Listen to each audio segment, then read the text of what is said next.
Por que condenar à morte o inocente e não os culpados? Um país onde a legislação seguisse as determinações divinas, o inocente não seria condenado à morte, mas os culpados sim. Porém, o aborto é o ato de condenar um inocente pelo crime de outro. Se o mundo adotasse a ordem que Deus estabeleceu, o estuprador seria morto por seu crime, e também os pais da menina grávida que tivessem autorizado a interrupção da gravidez. Também seriam penalizados os médicos e enfermeiros envolvidos no homicídio. Mas infelizmente vivemos em uma sociedade embriagada com a inversão dos valores divinos, como descreveu o profeta Isaías: ai dos que ao mal chamam bem, e ao bem mal, que fazem das trevas luz, e da luz trevas, e fazem do amargo doce, e do doce amargo. Ai dos que são sábios a seus próprios olhos, e prudentes diante de si mesmos. Ai dos que são poderosos para beber vinho, e homens de poder para misturar bebida forte, dos que justificam ao ímpio por suborno, e aos justos negam a justiça. Isaías 5:20-23. O que a Bíblia diz sobre punir com a morte os culpados pela morte de uma criança não deveria ser visto com estranheza, já que em alguns países a prática do aborto foi durante muitos anos considerada crime punido com a morte da mãe, do médico, da enfermeira e prisão de quem transportasse a mãe até o local do aborto. Nos Estados Unidos existem leis rigorosas em mais de 30 estados, onde o aborto é considerado crime em qualquer circunstância. Não faz muito tempo também ali o aborto era crime passível de pena de morte.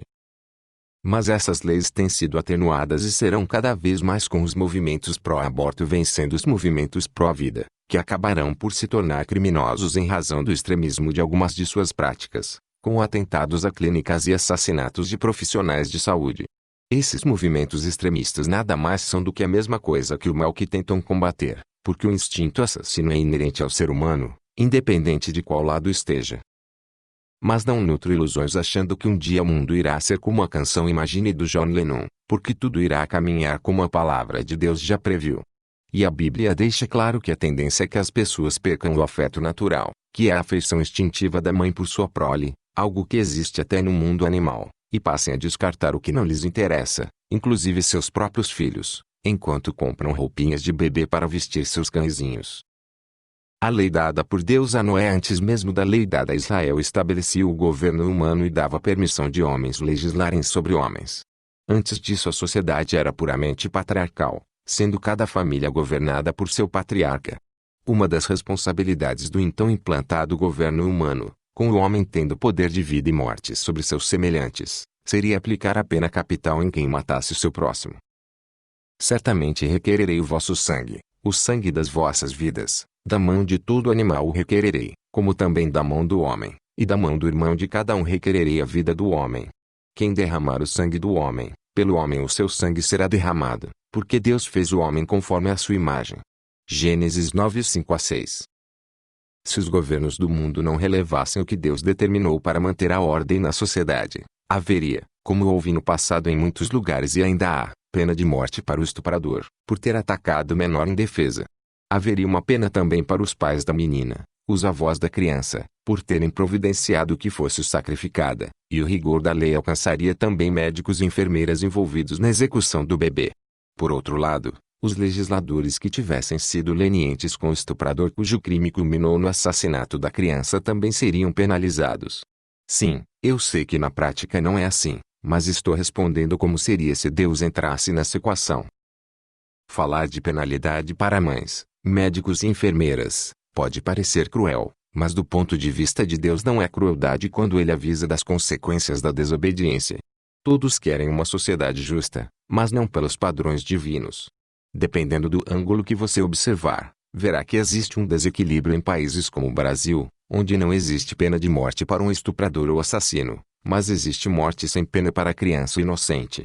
O estuprador, se condenado, logo ficará livre, mas as sequelas que causou não desaparecerão. Quanto à justiça de Deus, no que diz respeito à eternidade, sua misericórdia estaria pronta para perdoar a todos os envolvidos, caso se arrependessem e crescem em Jesus, mas isso não os livraria da pena de morte. Aqui posso ouvir protestos de alguns dizendo: como assim? Perdoar o estuprador? Jamais. Seria uma injustiça Deus fazer isso. Lembre-se de que foi um malfeitor condenado à morte que recebeu de Jesus a certeza de se encontrar com ele no céu, mesmo que seu corpo fosse morto na terra em cumprimento à pena que recebeu da justiça humana. Não erreis, Deus não se deixa escarnecer, porque tudo que o homem semear, isso também ceifará. GL 7.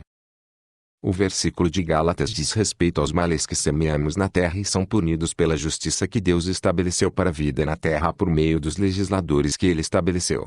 Por esta razão Jesus não comutou a sentença do malfeitor, mesmo estando ele arrependido, pois ele tinha de pagar na terra por seus atos, ainda que seu espírito partisse dali perfeitamente justificado para o paraíso.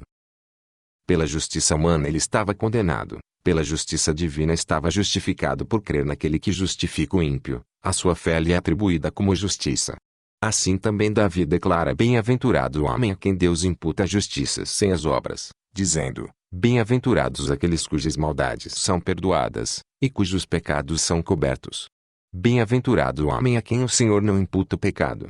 RM 4:5-8.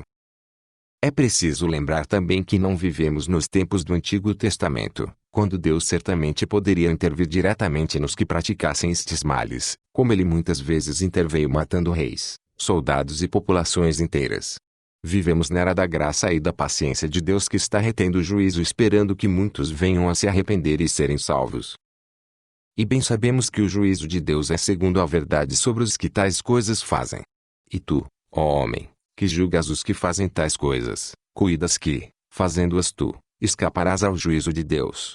Ou desprezas tu as riquezas da sua benignidade, e paciência e longanimidade, ignorando que a benignidade de Deus te leva ao arrependimento.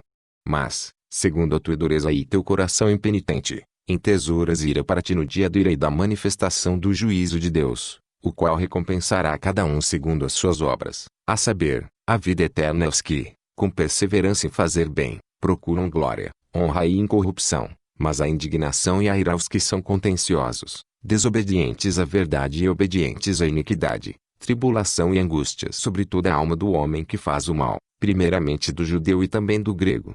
RM 2:2-9. Hoje muitos não se escandalizam quando veem os próprios pais entregarem um filho ou um neto à morte de maneira institucionalizada, como é no caso do aborto autorizado pela legislação, mas ficam horrorizados quando leem na Bíblia que Manassés queimou o próprio filho. E até fez passar a seu filho pelo fogo, adivinhava pelas nuvens, era agoureiro e ordenou adivinhos e feiticeiros, e prosseguiu em fazer o que era mal aos olhos do Senhor, para o provocar a ira. 2 Reis 21:6. Também se escandalizam de Deus ter exterminado populações inteiras e acusam o Deus da Bíblia de cruel. É claro que Manassés receberá a paga por sua maldade, mas sobre as nações inteiras que Deus ordenava que fossem exterminadas, poucos sabem que aquilo era uma medida profilática para eliminar o mal. Se você acha que o mundo está ruim é porque não sabe como estaria se a maldade corresse solta. Por ocasião da morte de Moisés, que havia liderado Israel na conquista da terra, o Senhor lhe disse: e a quarta geração tornará para cá, porque a medida da injustiça dos amorreus não está ainda cheia. GN 15:16. Aquilo significava que aquele povo ainda não tinha atingido o ponto máximo da maldade, e por isso não seria destruído naquele momento. Também indicava que a destruição dos povos da terra, que passava a ser ocupada por Israel, não era aleatória, mas servia de juízo profilático. Não se preocupe que você não irá me encontrar participando de movimentos pró-vida, nem jogando bombas em clínicas de aborto, ou desfilando por aí carregando bandeiras. O cristão não tem nada a ver com este mundo no sentido de tentar mudá-lo, porque tudo isso estava previsto e as coisas devem caminhar como já está determinado. Mas não se surpreenda se, pelo andar da carruagem, logo bebês abortados ou mortos depois do parto passarem a fazer parte da economia formal e ações de empresas de venda a seus órgãos e tecidos serem negociadas na bolsa. Essas práticas já existem de forma clandestina e movimentam uma indústria imensa de transplantes, medicamentos e até cosméticos. Enquanto isso aos cristãos cabe tão somente fazer o bem que estiver diretamente ao seu alcance, evitar toda forma de mal, e aguardar a vinda do Senhor para buscar sua igreja antes que o diabo desça a terra e comece verdadeiramente a derrocada final da civilização. Se acha que o mundo está ruim do jeito que está é porque você ainda não viu nada. Sabe, porém, isto, que nos últimos dias sobrevirão tempos trabalhosos. Porque haverá homens amantes de si mesmos, avarentos, presunçosos, soberbos, blasfemos, desobedientes a pais e mães, ingratos, profanos, sem afeto natural, irreconciliáveis, caluniadores, incontinentes, cruéis, sem amor para com os bons, traidores, obstinados, orgulhosos, mais amigos dos deleites do que amigos de Deus, tendo aparência de piedade, mas negando a eficácia dela. Destes afasta-te. 2 Tim 2:3-5. O que poucos sabem é que as palavras de 2 Timóteo descrevem o estado final da cristandade, que era o assunto que Paulo vinha tratando no capítulo anterior. Isso mesmo, ele está falando ali dos líderes religiosos da cristandade, e não de algum povo ateu comunista comedor de criancinhas. A apostasia, que é o abandono da verdade, caminha a passos largos para tornar os homens, inclusive os falsamente chamados cristãos, completamente insensíveis às melhores práticas de humanidade. Mas um juízo paira sobre o mundo como uma espada pontiaguda segurada pelo fio de cabelo da paciência de Deus. Vede que não rejeiteis ao que fala, porque, se não escaparam aqueles que rejeitaram o que na terra os advertia, muito menos nós, se nos desviarmos daquele que é dos céus, a voz do qual moveu então a terra, mas agora anunciou, dizendo, ainda uma vez comoverei, não só a terra, senão também o céu.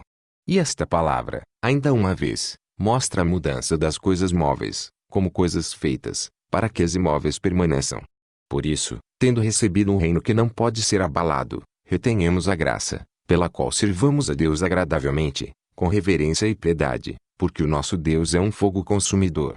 Hb 12:25-29. Por Mario Persona.